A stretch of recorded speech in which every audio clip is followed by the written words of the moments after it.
សូម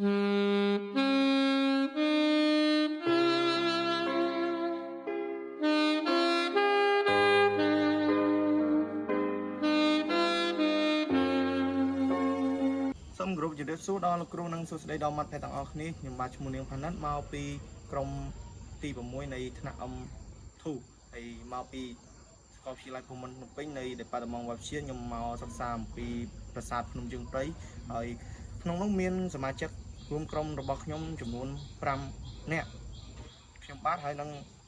ជម្រាបសួរនាងខ្ញុំឈ្មោះវ៉ាន់លីណាគោរពជម្រាបសួរនាងខ្ញុំឈ្មោះវៃរក្សាជម្រាបសួរខ្ញុំបាទឈ្មោះមេស៊ីម៉ាគោរពជម្រាបសួរនាងខ្ញុំឈ្មោះពុទ្ធីមេធុរាដូច្នេះហើយសូមមកតាមដាននៃការសិក្សាស្រាវជ្រាវអំពីប្រាសាទជើងព្រៃរបស់យើងខ្ញុំដូចតជាដំបូងនាងខ្ញុំសូមគោរពជម្រាបសួរទៅដល់លោកគ្រូព្រមទាំងមិត្តរួមចំនួនទាំងអស់គ្នានាងខ្ញុំឈ្មោះវ៉ាន់លីណាមកពីក្រុមទី6ដែលក្រុមរបស់នាងខ្ញុំជ្រើសរើសប្រធានបទតាក់ទងជាមួយនឹងប្រាសាទភ្នំជើងព្រៃដែលចំណុចរបស់នាងខ្ញុំគឺបកស្រាយតាក់ទងជាមួយនឹងទីតាំងភូមិសាស្ត្ររបស់ប្រាសាទភ្នំជើងព្រៃដូច្នេះអ្នកទាំងអស់គ្នាមកទស្សនានិងស្ដាប់ពីការបកស្រាយរបស់នាងខ្ញុំដូចតទៅប្រាសាទភ្នំជើងព្រៃគឺជាប្រាសាទមួយដែលមានទីតាំងស្ថិតនៅភូមិគោករវៀងឃុំគោករវៀងស្រុកជើងព្រៃខេត្តកំពង់ចាម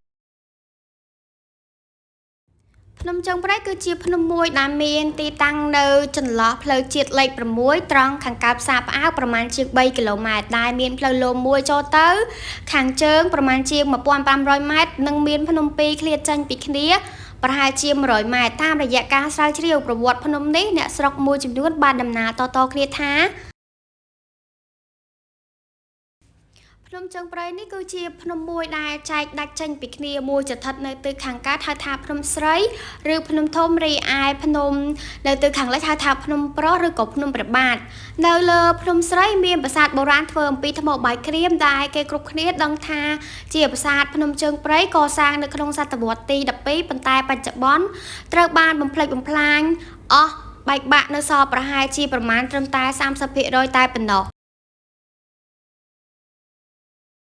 តាមរយៈផ្ដាយនៅលើប្រាសាទភ្នំជើងព្រៃនេះកសាងឡើងដើម្បីឧទ្ទិសដល់ព្រហ្មញ្ញសាសនាប្រាសាទនេះមានទ្វារចូលចំនួន2គឺខាងលិចនិងខាងកើតប្រាសាទនេះពុំមានទ្វារបញ្ឆោតនោះទេតែមានបង្អួចពីរសងខាងទ្វារចូលខាងកើតតែនៅខាងមុខទ្វារចូលខាងកើត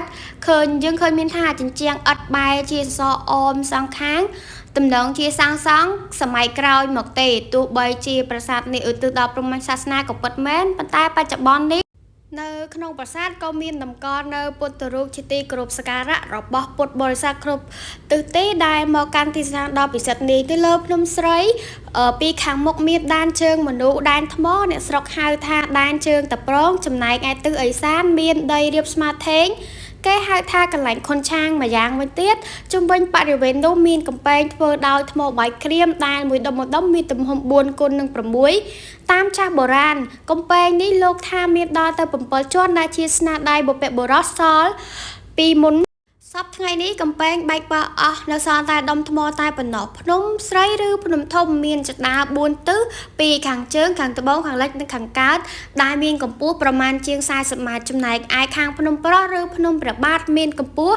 30ម៉ែត្រដែលរថយន្តអាចធ្វើដំណើរឡើងទៅដល់ភ្នំនោះបានមូលហេតុដែលគេហៅថាភ្នំព្រះបាទគឺដោយសារតែមានពុទ្ធបាទដែលបានបន្សល់ដល់បច្ចុប្បន្ននេះគួរឲ្យឆ្ងល់ណាស់នៅលើភ្នំស្រីមានប្រាសាទបុរាណដែលឧទ្ទិសដល់ព្រហ្មញ្ញសាសនាប៉ុន្តែនៅលើភ្នំស្រីបែរជាមានពុទ្ធបាទតាំងពីបុរាណបានបន្សល់នៅលើភ្នំប្រុសទៅវិញម្យ៉ាងវិញទៀតគេសង្កេតឃើញថាមានផ្នែកប្រាសាទនៅលើភ្នំប្រុសនោះផងដែរដូច្នេះមានន័យថានៅលើភ្នំប្រុសក៏មានប្រាសាទមួយផងដែរតាមរយៈការសង្កេតប្រាសាទនៅលើភ្នំប្រុសនោះក៏ទំនងជាសាងសង់ដើម្បីឧទ្ទិសដល់ព្រហ្មញ្ញសាសនាផងដែរតែដោយសារតែមានការបែកបាក់ខ្លាំងឬក៏ដោយសារតែបញ្ហាវិវាទសាសនាទើបធ្វើឲ្យពុទ្ធបរិស័ទនាំគ្នាកសាងព្រះវិហារ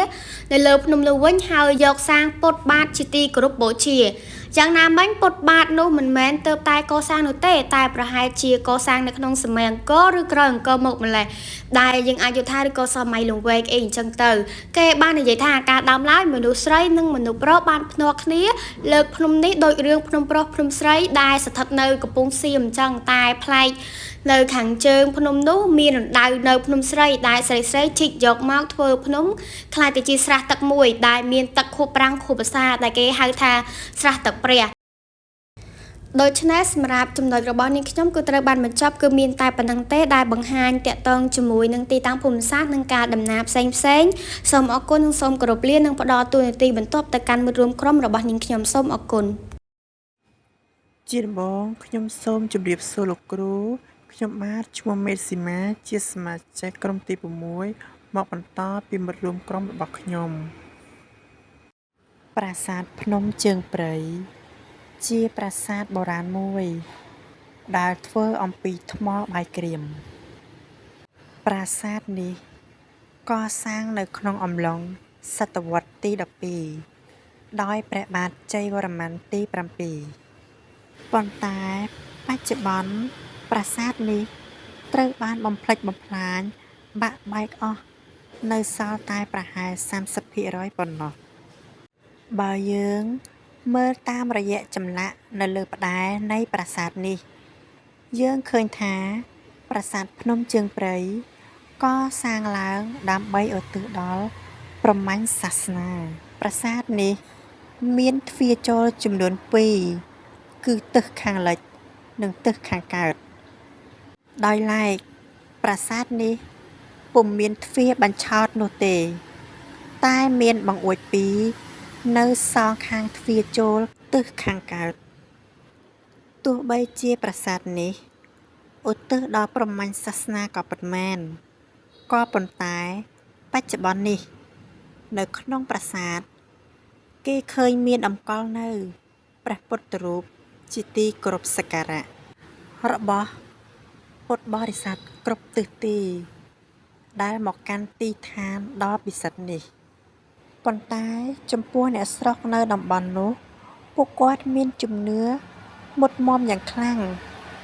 ដោយមានការបន់ស្រន់ហើយនឹងធ្វើពិធីលាបំណន់ជាញឹកញាប់ទៀតផងទោះបីមានការប្រកាន់ភ្ជាប់នៅជំនឿដូចនេះក៏ដោយក៏បច្ចុប្បន្ននេះប្រាសាទភ្នំជើងព្រៃនៅតែជារមណីយដ្ឋានទេសចរណ៍មួយដែលប្រជាពលរដ្ឋគ្រប់ស្រទាប់វណ្ណៈតែងតែទៅកម្សាន្តសប្បាយ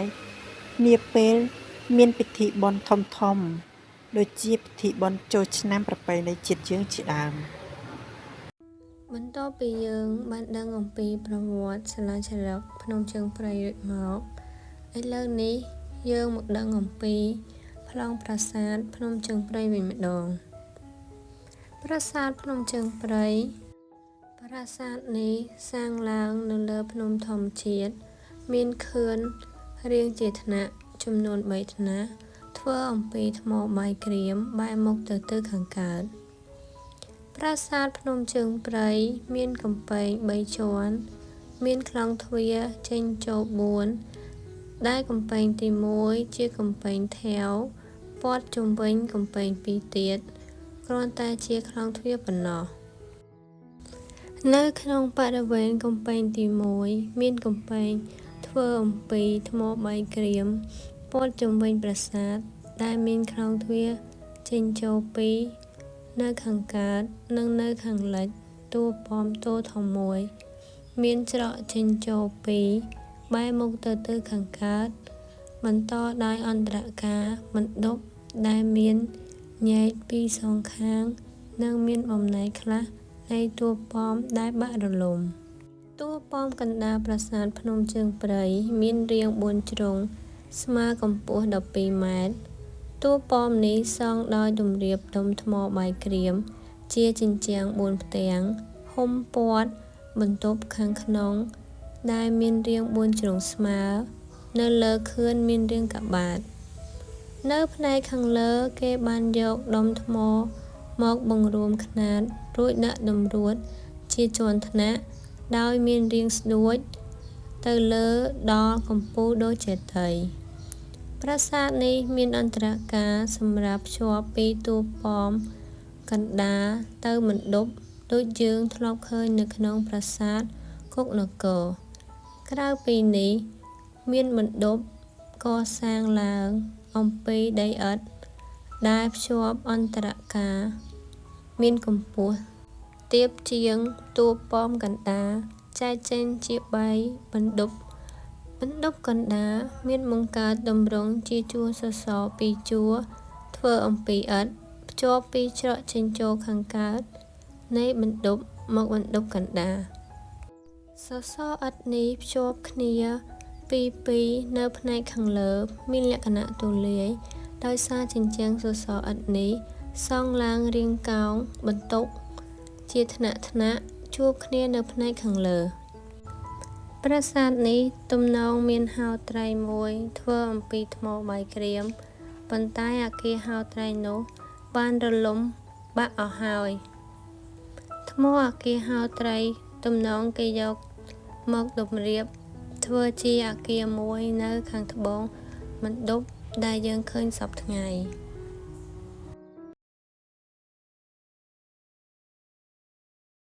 ខណៈពេលនេះយើងមកបន្តសិក្សាទៅលើរចនាបថនៃការកសាងខ្លងទ្វារប្រាសាទព្រំជើងព្រៃរបស់យើងវិញម្ដងយើងធ្លាប់បានសិក្សារួចមកហើយអំពីរចនាបថនៃការកសាងខ្លងទ្វារប្រាសាទដែលរចនាបថនៃការកសាងខ្លងទ្វារប្រាសាទគឺយើងសិក្សាផ្ដោតសំខាន់ទៅលើសិល្បៈនៃការកសាងខ្លងទ្វារប្រាសាទសិល្បៈនៃការកសាងខ្លងទ្វារប្រាសាទដែលយើងយកមកសិក្សានៅក្នុងខណៈពេលនេះគឺយើងសិក្សាផ្ដោតសំខាន់ទៅលើរចនាបថផ្ដែរហោជាងសសរពេជ្រនិងរូបបដិមាដែលរំកិលនៅក្នុងប្រាសាទដើម្បីកុំឲ្យខាតពេលវេលាយូរសូមអ្នកសិក្សាទាំងអស់ទៅសិក្សាជាមួយអ្នកខ្ញុំលើសិល្បៈនិងរចនាបថនៃការកសាងខ្លងទ្វារប្រាសាទទាំងអស់គ្នាមុននឹងយើងទៅសិក្សាអំពីរចនាបថនៃការកសាងខ្លងទ្វារប្រាសាទយើងមកដឹងអំពីស្ថាបត្យកម្មនៃការកសាងប្រាសាទនេះជាមុនសិនយើងបានសិក្សាទៅលើសំណង់ស្ថាបត្យកម្មនៃការកសាងប្រាសាទភ្នំជើងព្រៃនេះរួចមកហើយយើងដឹងហើយថាប្រាសាទភ្នំជើងព្រៃនេះគឺកសាងឡើងដោយប្រើប្រាស់នៅថ្មបាយក្រៀមតែនៅក្នុងនេះទៀតសោតយើងក៏សង្កេតឃើញគេក៏បានប្រើប្រាស់នៅប្រភេទថ្មភក់ដែលជាថ្មមានទម្ងន់ធ្ងន់អាចយកទៅឆ្លាក់ឬដាប់ធ្វើជារចនាបថផ្សេងៗបានបើយើងពិនិត្យមើលឲ្យកាន់តែច្បាស់ទៅយើងសង្កេតឃើញថាកូនប្រាសាទមួយនេះគឺភាគច្រើនប្រើប្រាស់នៅសំណង់ថ្មបាយក្រៀមច្រើនជាងសំណង់ថ្មភក់ហើយប្រភេទថ្មភក់ដែលយកមកប្រើប្រាស់នៅក្នុងសំណង់កូនប្រាសាទតូចមួយនេះគឺគេគ្រាន់តែយកមកធ្វើជាស៊ុមទ្វារសម្រាប់ទ្រនៅទម្ងន់សំណង់ថ្មបាយក្រៀមនេះបើយើងចូលទៅមើលផ្នែកខាងក្នុងនៃតួកូនប្រាសាទនេះយើងក៏បានឃើញនៅទម្រមួយដែលគេកសាងឡើងសម្រាប់ដាក់យោនីរបស់នាងឧមាផងដែរតែនាពេលបច្ចុប្បន្នគេក៏បានយករូបព្រះពុទ្ធបដិមាទៅតម្កល់នៅលើជើងទម្រនោះត្រង់ចំណុចនេះបើតាមខ្ញុំស្មានប្រហែលជាជើងទម្រនេះគ្មានតម្កល់នៅយោនីរបស់នាងឧមាទេកាលពីមុនទើបមកដល់សម័យបច្ចុប្បន្នគេយករូបព្រះពុទ្ធបដិមាទៅតម្កល់ទុកលើជើងទម្រនោះជំនួសវិញមកដល់ត្រង់ចំណុចនៃទិសខាងកើតខាងមុខកូនប្រាសាទយើងសង្កេតឃើញមានជើងទម្រមួយដែលអាចស្មានបានថាជាជើងទម្រសម្រាប់ទ្រកូនប្រាសាទចឹងប្រហែលជាកូនប្រាសាទដែលនៅលើប្រាសាទភ្នំជើងព្រៃនេះទំនងជាមានចំនួនច្រើនតែប្រហែលជាការកសាងនេះមិនទាន់រួចរាល់នៅឬមួយក៏អាចនឹងធ្លាក់បាក់បែកនារជ្ជកាលបន្តមកទៀតបន្ទាប់ពីនេះសូមអ្នកសិក្សាទាំងអស់ទៅតាមដាននៅរចនាបថពីមុខខ្លោងទ្វារនៃច្រកចូលទី1ដែលស្ថិតនៅទិសខាងកើតនៃប្រាសាទរបស់យើងវិញម្ដងបើយើងសង្កេតមើលឲ្យជាក់ទៅយើងឃើញមានស៊ុមទ្វារដែលកសាងឡើងអំពីថ្មភក់បានបាក់ធ្លាក់និងបន្សល់ទុកនៅទិសខាងជើងខាងមុខនៃច្រកចូលរបស់ប្រាសាទចំពោះច្រកទ្វារចូលទៅក្នុងប្រាសាទយើងសង្កេតឃើញមានសសរពេជ្រក៏ដូចជាស៊ុមទ្វារដែលកសាងឡើងអំពីថ្មភក់ដែលភ្ជាប់ទៅនឹងបន្ទប់នីមួយៗនៃតួប្រាសាទសសរពេជ្រដែលបន្សល់ទុកនេះយើងសង្កេតឃើញមានរចនាបថខ្លះៗដែរហើយចំពោះរចនាបថនេះគឺយើងអាចសន្និដ្ឋានបានថារចនាបថឃ្លាំងគ្រាន់តែវាមិនទាន់ឆ្លាក់និងដាប់ហើយរួចរាល់ជាបន្តទៅទៀតនេះយើងទៅសិក្សានៅផ្នែកខាងក្នុងនៃប្រាសាទពេលដែលយើងបានដើរចូលមកនៅតាមច្រកទ្វារទី1នៃខ្លោងទ្វារប្រាសាទយើងឃើញមានបន្ទប់ជាច្រើនដែលគេកសាងឡើងភ្ជាប់គ្នាអមសងខាងផ្លូវដើរចូលទៅក្នុងប្រាសាទមុននឹងយើងសិក្សាទៅលើអន្តរាដែលជាទីកន្លែងភ្ជាប់ពីបន្ទប់ទៅកាន់តួប្រាសាទធំយើងក៏ឃើញមានបង្គោលពីរនៅចំពីមុខតួប្រាសាទដែលបង្គោលទាំងពីរនេះគឺជាស៊ុមទ្វារដែលកសាងឡើងអំពីថ្មភក់តែវាត្រូវបានបាក់ធ្លាក់ហើយក៏បន្សល់ទុកនៅផ្ដែរនេះយើងសង្កេតឃើញមានរចនាបថហើយរចនាបថនេះយើងអាចដឹងបានថាវាជារចនាបថសម្បូរព្រៃគុកព្រោះវាមានក្បាច់មេដៃធំ3នៅចំកណ្ដាលហើយមានជើងទម្រ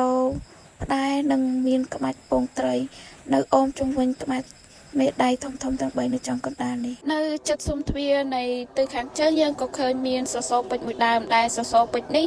មិនទាន់បានដាប់ឆ្លាក់រួចរាល់នៅឡើយទេហើយបានបាក់បែកនិងបន្សល់ទុកនៅសំណង់តែពាក់កណ្ដាលបង្គោលសសរតែប៉ុណ្ណោះបើយើងគិតពីទិសខាងកើតនៅពេលដែលយើងដើរចូលមកយើងនឹងឃើញមានតួប៉មធំមួយនៅចំកណ្ដាលដែលតួប៉មនេះគឺជាតួប៉មដែលធំជាងគេនៅលើប្រាសាទភ្នំជើងព្រៃនេះបើយើងពិនិត្យមើលទៅលើច្រកទ្វារចូលទៅក្នុងតួប៉មនេះយើងឃើញមានស៊ុមទ្វារមួយដែលទ្រផ្នែកនៅពីលើនិងមានសសរពេជ្រមួយដើមនៅសៀខាងត្បូងនៃច្រកទ្វារចូលទៅក្នុងតួប៉មនៃប្រាសាទប៉ុន្តែបើតាមមើលទៅលើសសរពេជ្រនេះយើងឃើញមានថាបានដាប់នៅរចនាខ្លះៗប្រហែលជារួចរាល់ទៅបានតែ 30% នៃរចនាបថមួយនោះតែប៉ុណ្ណោះដែលយើងមិនអាចសន្និដ្ឋានបានថារចនាបថនេះជារចនាបថអ្វីបាននៅឡើយទេហើយចំពោះស៊ុមទ្វារនិងផ្តែរខាងលើនៃស៊ុមទ្វារនេះយើងសង្កេតឃើញថាមានសភាពប្រហាក់ប្រហែលទៅនឹងសសរពេជ្រដែរព្រោះវាមិនទាន់បានដាប់ឆ្លាក់រួចរាល់คล้ายទៅជារចនាបថដែលយើងអាចសម្គាល់បាននោះទេបើយើងក្រឡេកទៅមើលហោជាងនៃតួប្រាសាទដែលគេធ្វើពីលើផ្តែរយើងឃើញថាហោជាងនេះគឺគេធ្វើឡើងគ្មានក្បាច់រចនាអ្វីទេគេគ្រាន់តែយកថ្មបាយក្រៀមមកធ្វើជារាងត្រីកោណដែលមានខុបពលៈនៅចំកណ្ដាលដែលក្បាច់នេះគឺគេពេញនិយមខ្លាំងមែនទែនទៅលើការកសាងប្រាសាទតូចៗព្រោះវាមានទម្រង់ស្រួចខាងលើនិងបាតរាបស្មើនៅផ្នែកខាងក្រោមខុសពីរចនាបថមួយទៀតដែលគេហៅថារចនាបថកូអានដែលរចនាបថប្រភេទនោះគឺគេពេញនិយមខ្លាំងទៅលើការកសាងប្រាសាទធំៗព្រោះវាអាចទ្រនៅទម្ងន់ពីលើកំពូលប្រាសាទបានឥឡូវនេះខ្ញុំសូមបង្វែរអារម្មណ៍អ្នកសិក្សាទាំងអស់ទៅសិក្សាទៅលើច្រកទ្វារចូលទី2នៃខ្លោងទ្វារប្រាសាទរបស់យើងវិញម្ដងដែលច្រកទ្វារចូលទី2នេះគឺវាស្ថិតនៅទិសខាងលិចនៃប្រាសាទមុននឹងយើងដើរចូលទៅតាមច្រកទ្វារទី2ដែលស្ថិតនៅទិសខាងលិចនៃប្រាសាទនេះយើងក្រឡេកមកមើលទិសខាងត្បូងចូលទៅក្នុងច្រកទ្វារនៃប្រាសាទត្រង់ចំណុចនេះយើងសង្កេតឃើញមានផ្តែរសំណង់ផ្តែរមួយផ្ទាំងដែលបាក់ធ្លាក់និងបន្សល់ទុកមកដល់ពេលបច្ចុប្បន្នសម្រាប់ផ្តែរមួយផ្ទាំងនេះផងដែរគឺវាមានរចនាបថជារចនាបថឃ្លាំងហើយវាប្រហែលជាស្ថិតនៅក្នុងសតវត្សទី10និងដើមសតវត្សទី11ហើយផ្តែរនេះទំនងជាទទួលរងនៅឥទ្ធិពលរចនាបថភ្នំគូលែនមុននឹងរចនាបថភ្នំគូលែនយើងសង្កេតឃើញថានៅមិនទាន់មានប្រការនៅឡើយទេតែរហូតមកដល់រចនាបថឃ្លាំងយើងសង្កេតឃើញមានប្រការនៅក្នុងរចនាបថឃ្លាំងនេះគឺគេរចនាឡើងមកមានទំហំធំមែនទែនហើយចង្ការនៃប្រការនេះមានរាងជាចតុកោណកែងហើយនៅជុំវិញផ្តែរក៏លម្អទៅដោយក្បាច់ស្លឹកឈើដែលនាសម័យនោះគឺគេពេញនិយមខ្លាំងមែនទែនតែជាក្បាច់មួយដែលអាចឲ្យយើងសម្គាល់បានថាវាជារចនាបថឃ្លាំងពួររចនាបថឃ្លាំងនេះយើងសង្កេតឃើញថាគេពេញនិយមខ្លាំងមែនទែនយកក្បាច់ដែលយើងមើលទៅវាមានរាងដូចជាត្រយ៉យកមកដាក់បញ្ចូលនៅក្នុងរចនាបថឃ្លាំងមួយនេះមកដល់រចនាបថឃ្លាំងនេះគឺគេមិនសូវពេញនិយមក្បាច់ស្លឹកឈូកប៉ុន្មានទេប៉ុន្តែនៅក្នុងផ្តែរមួយផ្ទាំងនេះក៏យើងសង្កេតឃើញមានលាយបញ្ចូលជាមួយនឹងក្បាច់ស្លឹកឈូកមួយផងដែរគ្រាន់តែនៅក្នុងនេះគឺគេមិនសូវពេញនិយមដាក់ឆ្លាក់បញ្ចូលទៅក្នុងរចនាបថមួយនេះឡើយចំពោះក្បាច់ផ្សេងទៀតដែលគេដាក់បញ្ចូលទៅក្នុងរចនាបថមួយនេះនាងខ្ញុំសូមមិនលើកយកមកនិយាយនិងបកស្រាយបញ្ជាក់ឲ្យបានក្បោះក្បាយនោះទេព្រោះក្បាច់រចនានេះប្រហែលជាគេដកស្រង់ចេញពីក្នុងរឿងតែប្រសិនបើយើងចង់យល់ដឹងអំពីក្បាច់រចនានេះតើគេដកស្រង់ចេញពីក្នុងរឿងអ្វីសូមរងចាំស្ដាប់និងសន្តាប់ក៏ដូចជាទស្សនាទៅកាន់ចំណុចបន្តទៀតដែលសមាជិករួមក្រុមរបស់នាងខ្ញុំក៏ធ្វើការបកស្រាយនៅក្នុងគណៈពេលនេះយើងសិក្សាផ្ដោតសំខាន់ទៅលើតែផ្តែរសសរពេជ្រហោជាងនិងបដិមាតែប៉ុណ្ណោះដូច្នេះកុំឲ្យខាតពេលវេលាយូរយើងក្រឡេកទៅមើលផ្តែរមួយផ្ទាំងទៀតដែលបាក់ធ្លាក់ហើយគេយកមកលម្កទុកនៅទិសខាងជើងនៃច្រកទ្វារចូលទី2ដែលស្ថិតនៅទិសខាងលិចនៃតួប៉មប្រាសាទនេះចំពោះផ្តែរមួយផ្ទាំងនេះវាមានក្បូរក្បាច់អាចស្ថិតនៅក្នុងរចនាបថសម្បូរព្រៃគុកតែរចនាបថសម្បូរព្រៃគុកយើងបានយល់ដឹងខ្លះៗហើយពីសំណងផ្តែរដែលបានបាក់ធ្លាក់និងតម្កល់ទុកនៅមុខច្រកទ្វារចូលនៅខ្លោងទ្វារប្រាសាទទី1របស់យើងបានជាយើងអះអាងថាផ្តែរមួយផ្ទាំងនេះវាស្ថិតនៅក្នុងរចនាបថសម្បូរព្រៃគុកព្រោះយើងសង្កេតឃើញមានក្បាច់មេដៃធំៗ3នៅចំកណ្ដាលតួផ្តែរនិងមានក្បាច់ក្បាលកោដែលគេឆ្លាក់បែរមុខទល់គ្នានៅទាំងសងខាងផ្តែរឲ្យលេបកត់នៃក្បាច់ពងត្រីដែលនៅអមសងខាងក្បាច់មេដៃទាំង3នៅចំកណ្ដាលផ្តែរក្នុងនោះយើងក៏សង្កេតឃើញមានក្បាច់កម្រមាលាដែលជាក្បាច់ផ្កាស្ថិតនៅក្នុងផ្តែរមួយផ្ទាំងនេះផងដែរទន្ទឹមនឹងនេះខ្ញុំសូមបង្វែរអារម្មណ៍អ្នកស្ដាប់ទាំងអស់ទៅសិក្សាពីរចនាបថផ្តែរសសរពេជ្រក៏ដូចជាហោជាងដែលនៅជាប់នឹងតួប៉មប្រាសាទហើយ ហើយវាគឺជាច្រកចូលទី2ចូលទៅកាន់ប្រាសាទផងដែរនៅក្នុងនោះយើងដឹងថាច្រកចូលទី2នេះគឺវាស្ថិតនៅទិសខាងលិចដែលវាបែរមុខទៅទិសខាងលិចបើយើងពិនិត្យមើលទៅលើផ្តែរនៅទិសខាងលិចនេះយើងសង្កេតឃើញថាទទួលរងនៅឥទ្ធិពលពីផ្តែរនៅប្រាសាទបន្ទាយស្រីច្រើនព្រោះតែយើងសង្កេតឃើញមានរចនាបថនិងក្បូរក្បាច់មួយចំនួននៅក្នុងផ្តែរទាំងនេះតែត្រង់ចំណុចនេះយើងសង្កេតឃើញមានក្បាច់ដើមលំចង់ដែលក្បាច់នេះគឺគេរចនាដោយធ្វើសំយ៉ងវាចុះមកខាងក្រោមនិងគួចវាជារាងគូតខ្យល់ហើយរចនាឡើងឲ្យវាបែរមុខមករកគ្នាលើពីនេះទៅទៀតយើងក៏សង្កេតឃើញមានរំយោលក្បាច់ផ្កាបែរមុខមកចូលគ្នាត្រង់ចំណុចកណ្ដាលនៃតួផ្តែរបើយើងក្រឡេកមកមើលក្បាច់ទាំងសងខាងនៃផ្តែរនេះគឺយើងសង្កេតឃើញថាត្រង់ចំណុចមួយគឺមានរំយោលបែរមុខចេញពីគ្នាដែលត្រង់នេះយើងអាចសន្និដ្ឋានបានថាវាគឺជាក្បាច់សីហមុនីខ្វែងគ្នាចំពោះក្បាច់រចនានៅចំកណ្ដាលនៃផ្តែរនេះគឺយើងឃើញមានរូបនេះគឺជារូបតំណាងឲ្យរូបព្រះឥន្ទនិងយានជំនិះរបស់ទ្រង់ដែលព្រះឥន្ទកំពុងតែគង់នៅលើយានជំនិះរបស់ទ្រង់គឺសត្វដំរីអីវ៉េតដែលជាប្រភេទសត្វដំរីមានក្បាល3បើយើងសង្កេតទៅមើលក្បាច់ខាងលើនៃតួផ្តែរនេះយើងសង្កេតឃើញមានក្បាច់ស្លឹកឈើដែលក្បាច់ស្លឹកឈើនេះគឺវាបែរមុខចេញពីគ្នាដូច្នេះទើបយើងសន្និដ្ឋានបានថាផ្តែរនេះគឺវាទទួលរងនៅឥទ្ធិពលពីរចនាបថប្រាសាទបន្ទាយស្រីបើយើងក្រឡេកមកមើលផ្នែកខាងក្រោមនៃផ្តែរវិញគឺយើងសង្កេតឃើញមានស៊ុមទ្វារនិងសសរពេជ្រដែលសាងសង់ឡើងពីសំណង់ថ្មភក់ហើយបានដាក់នៅរចនាបថមួយចំនួនទៅលើសសរពេជ្រប៉ុន្តែក្បាច់រចនាដែលដាក់នោះគឺមិនទាន់រួចរាល់ហើយនៅឡើយទេបើយើងសង្កេតទៅមើលសសរពេជ្រដែលនៅសៀខាងជើងវិញគឺយើងសង្កេតឃើញថាដាក់ប្រហែលបានជាខ្ទង់20% តែប៉ុណ្ណោះតែបើយើងមកមើលសសរពេជ្រដែលស្ថិតនៅទិសខាងត្បូងវិញគឺយើងសង្កេតឃើញថាសសរពេជ្រមួយនេះគឺបានដាក់ឆ្លាក់ហើយប្រហែលជាខ្ទង់50 ទៅ 60% ដែលវាមានលក្ខណៈខុសឆ្ងាយដាច់ពីផ្តែរខាងលើផ្តែរខាងលើគេបានដាក់ឆ្លាក់ហើយ 100% មើលទៅវាមានរចនាបថគឺស្អាតខ្លាំងមែនតើបើយើងដើរចូលទៅខាងក្នុងតួប៉មនៃប្រាសាទយើងសង្កេតឃើញមានខ្លោងទ្វារចូលទៅក្នុងតួប៉មនៃប្រាសាទមួយទៀតដែលខ្លោងទ្វារនោះយើងក៏សង្កេតឃើញមានផ្តែរសសរពេជ្រនិងស៊ុមទ្វារដែលធ្វើពីសំណង់ថ្មភក់ហើយបានដាក់នៅក្បូរក្បាច់រចនាមួយចំនួនហើយរួចរាល់ស្ទើរតែ 100% នៃរចនាបថមួយនោះបើយើងសង្កេតមកមើលរចនាបថនៅខាងក្នុងតួប្រាសាទនេះយើងសង្កេតឃើញមានផ្តែរមួយដែលផ្តែរនេះគឺវាមានរចនាបថជាប្រភេទរចនាបថឃ្លាំងព្រោះតែយើងឃើញមានប្រការធំនិងរំយោលដែលគេដាក់ឆ្លាក់នៅលើតួផ្តែរមួយនេះផងដែរដែលយើងអាចសម្គាល់បានថានេះគឺជារចនាបថឃ្លាំងពិតប្រាកដដែលវាមិនទទួលរងនៅឥទ្ធិពលពីរចនាបថផ្តែរដទៃឡើយដូចអ្វីដែលយើងធ្លាប់បានសិក្សារួចមកហើយទៅលើសំណង់ផ្តែរដែលធ្លាក់បាក់បែកក៏ទុកនៅសៀខាងត្បូងប្រាសាទនៃច្រកទ្វារចូលទី2នេះគឺវាគ្មានរចនាបថអ្វីខុសប្លែកពីគ្នាប៉ុន្មានទេតែផ្តែរមួយផ្ទាំងនេះគឺវាបានបង្ហាញពីរចនាបថមួយនោះចំតួតែម្ដងគឺវាបានរំលេចនៅក្បូរក្បាច់ធំឲ្យយើងអាចសម្គាល់បានថាវាគឺជារចនាបថឃ្លាំងយើងក្រឡេកមកមើលសសរពេជ្រទាំងសងខាងវិញគឺវាក៏ជាសសរពេជ្រដែលស្ថិតនៅក្នុងរចនាបថឃ្លាំងផងដែរហេតុអ្វីបានជាយើងហ៊ានអះអាងថាសសរពេជ្រទាំងពីរនេះគឺវាស្ថិតនៅក្នុងរចនាបថឃ្លាំងព្រោះតែរចនាបថឃ្លាំងនាសម័យកាលនោះគឺគេពេញនិយមខ្លាំងមែនទែនយកមកកសាងនិងដាក់ឆ្លាក់ទៅជារចនាបថនៅតាមសសរពេជ្រក៏ដូចជាតួផ្តែរផ្សេងក្បូរក្បាច់នៃរចនាបថមួយនេះគឺយើងសង្កេតឃើញមានស្រទាប់ផ្កាដែលស្រទាប់ផ្កានេះគឺវាមិនខុសពីស្រទាប់ផ្កាដែលស្ថិតនៅលើផ្តែរប៉ុន្មាននោះទេគ្រាន់តែស្រទាប់ផ្កានៅលើសសរពេជ្រគឺវាមានទំហំតូចជាងនៅលើតួផ្តែរហើយវាមានលក្ខណៈខុសប្លែកគ្នាបន្តិចបន្តួចតែប៉ុណ្ណោះគឺគេដាក់ឆ្លាក់ឡើងជាប់គ្នាហើយមានសភាពមើលទៅដូចជាថ្មិញរណាហើយចំពោះរង្វាន់វាពីមួយកំណាត់ទៅមួយកំណាត់តភ្ជាប់គ្នានៅពីពេញសសរពេជ្រនេះគឺយើងមិនអាចកំណត់បានទេគឺយើងអាចនិយាយបានថាវាពិបាកមើលព្រោះវាមានលក្ខណៈស្មើគ្នាត្រង់ចំណុចទាំងអស់នេះហើយដែលធ្វើឲ្យយើងសន្និដ្ឋានបានថាសសរពេជ្រទាំងពីរនេះគឺវាមានក្បូរក្បាច់ស្ថិតនៅក្នុងរចនាបថឃ្លាំងចំពោះការបកស្រាយទៅលើផ្តែរសសរពេជ្រហៅជាងនិងបដិមាដែលនៅក្នុងប្រាសាទនេះគឺសូមបញ្ចប់តែត្រឹមប៉ុណ្ណេះបើមានចំណុចខ្វះខាតក៏ដូចជាលើសលួសត្រង់ចំណុចណាក៏សូមខន្តីអភ័យទោស ជំរាបសួរលោកគ្រូនិងសួស្តីអ្នកទាំងអស់គ្នាខ្ញុំបាទឈ្មោះនាងផានិតមកបកស្រាយបន្តពីមិត្តរួមក្រុមដែលនិយាយអំពីទេវកថានៅលើផ្តែរប្រាសាទភ្នំជើងព្រៃប្រាសាទភ្នំជើងព្រៃនេះមានផ្តែរពីរសំខាន់ប៉ុន្តែខ្ញុំលើកយកផ្តែរតែមួយមកបក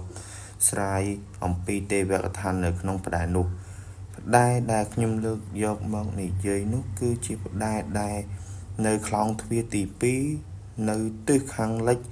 ដែលមានរូបព្រះឥន្ទគង់នៅលើយានជំនិះរបស់ទ្រង់គឺដំរីក្បាល3 សូមតាមដាននៃការបកស្រាយអំពីទេពនៅក្នុងផ្តែរនោះជាមួយខ្ញុំដូចតទៅនៅក្នុងប្រវត្តិសាស្ត្រនៃប្រទេសឥណ្ឌារឿងដែលទាក់ទងទៅនឹងព្រះឥន្ទវែងឆ្ងាយណាស់រីឯតួនាទីរបស់ព្រះអង្គក៏វិវត្តទៅតាមផងដែរទេពដ៏សំខាន់មួយនេះរៀបរាប់នៅក្នុងគម្ពីរវេទរឿងមហាភារតៈរឿងរាមាយណៈបើយករឿងព្រះឥន្ទនៅក្នុងគម្ពីរទាំងអស់នោះមកសង្ខេបយ៉ាងខ្លីយើងអាចនិយាយថាព្រះអង្គជាអាទិទេពមានន័យថាទេពដែលសំខាន់ហើយគ្រប់គ្រងលើ